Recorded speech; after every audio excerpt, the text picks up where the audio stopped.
And the last thing I'll say is you have to think about how different the environment in which she wrote Folklore and Evermore was versus this album.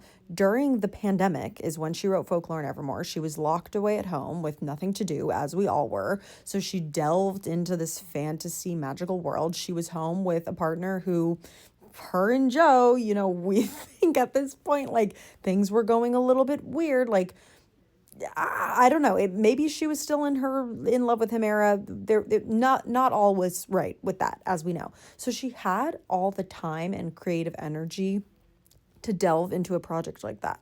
Flash forward to a time in her life when she is genuinely coming off of this crazy high of the Eras tour, and especially while she was on the tour, it's like the absolute opposite. She went from being home in quarantine, having nothing to do, to writing an album during the biggest tour of her life. I'm not saying that's an excuse for it to be bad music or whatever. I loved the album.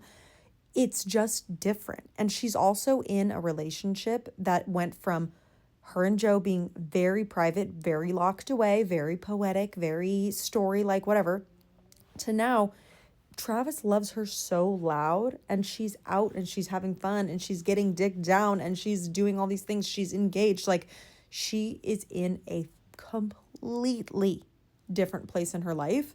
And I feel like you have to remember that context with why the album sounds the way it does.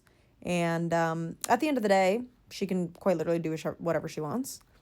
But I think the comparison of the two is, to be fair, it's idiotic in my opinion. So, yeah, that's all I gotta say.